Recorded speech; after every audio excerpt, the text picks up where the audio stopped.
പരവൂർ അപകടത്തിന്റെ പശ്ചാത്തലത്തിൽ തൃശൂർ പൂരത്തിന്റെ വെടിക്കെട്ടിന് നിയന്ത്രണം വന്നേക്കും. സുരക്ഷ സംബന്ധിച്ച വിലയിരുത്തലുകൾക്കായി നാളെ കലക്ടറുടെ സാന്നിധ്യത്തിൽ ദേവസ്വം ഭാരവാഹികളുടെ യോഗം ചേരും.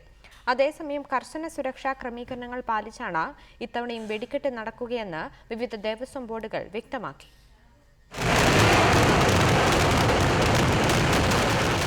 പരവൂർ ദുരന്തത്തിന്റെ പശ്ചാത്തലത്തിലാണ് വെടിക്കെട്ടിന്റെ കാഠിന്യം കുറയ്ക്കാൻ ദേവസ്വം ബോർഡുകൾ ആലോചിക്കുന്നത്. ശബ്ദത്തിനും വർണ്ണവിന്യാസത്തിനും പ്രാമുഖ്യം നൽകുന്നതാണ് തൃശൂർ പൂരത്തിന്റെ വെടിക്കെട്ട്. എന്നാൽ ഇക്കുറി ശബ്ദത്തിന്റെ തോത് കുറയ്ക്കാനാണ് നീക്കം. സുരക്ഷാ ക്രമീകരണങ്ങളെക്കുറിച്ച് വിലയിരുത്താൻ നാളെ കളക്ടറുടെ സാന്നിധ്യത്തിൽ ദേവസ്വം ബോർഡുകളുടെ പ്രതിനിധികൾ യോഗം ചേരുന്നുണ്ട്. വെടിക്കെട്ട് പണിക്കാരും വളണ്ടിയർമാരും രണ്ടും പരിചയമുള്ളവരായിരിക്കണം, മാത്രമേ പാടൂ എന്നുള്ള നിബന്ധനകളൊക്കെ ഞങ്ങൾ നോക്കുന്നുണ്ട്.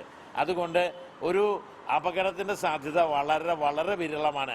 പക്ഷേ ആളുകൾക്ക് ആശങ്കയുണ്ട് എന്നുള്ളത് കൊണ്ട് ഈ വർഷം സ്വാഭാവികമായിട്ടും പോലീസിൽ നിന്നും കളക്ടറിൽ നിന്നുമൊക്കെ കൂടുതൽ നിർദ്ദേശങ്ങൾ വരും. ആ നിർദ്ദേശങ്ങളൊക്കെ പാലിച്ചുകൊണ്ട് ജനങ്ങളുടെ സുരക്ഷയ്ക്ക് എല്ലാ പ്രാധാന്യവും കൊടുത്തുകൊണ്ടായിരിക്കും ഞങ്ങൾ വെടിക്കെട്ട് നടത്തുക. വടക്കുന്നാഥ ക്ഷേത്രത്തോട് ചേർന്നാണ് തിരുവമ്പാടിയുടെയും പാറമേക്കാവിന്റെയും വെടിക്കെട്ട് പുര. ഇവിടെ വെടിക്കോപ്പുകളുടെ നിർമ്മാണം പുരോഗമിക്കുകയാണ്. കർശന നിയന്ത്രണമാണ് സന്ദർശകർക്ക് വെടിക്കെട്ട് പുരയ്ക്ക് സമീപം ഏർപ്പെടുത്തിയിട്ടുള്ളത്. 15-നാണ് തൃശൂർ പൂരത്തിന്റെ ഭാഗമായുള്ള സാമ്പിൾ വെടിക്കെട്ട്. പൂരത്തിന് ശേഷം 18-ന് പുലർച്ചെയും ഭഗവതിമാരുടെ ഉപചാരം ചൊല്ലിപ്പിരിയലിന് ശേഷം ഉച്ചയ്ക്ക് 1 മണിയോടെയും വെടിക്കെട്ടുണ്ടാകും. പഴുതടച്ചുള്ള സുരക്ഷാ ക്രമീകരണങ്ങൾക്ക് നടുവിലാണ് ഇക്കുറി തൃശൂർ പൂരത്തിന്റെ വെടിക്കെട്ടുണ്ടാവുക. ഇക്കാര്യത്തിൽ ദേവസ്വം ബോർഡുകൾ തികഞ്ഞ ജാഗ്രതയാണ് പുലർത്തുന്നത്. തൃശൂരിൽ നിന്നും സുർജിത് അയ്യപ്പത്ത്, റിപ്പോർട്ടർ.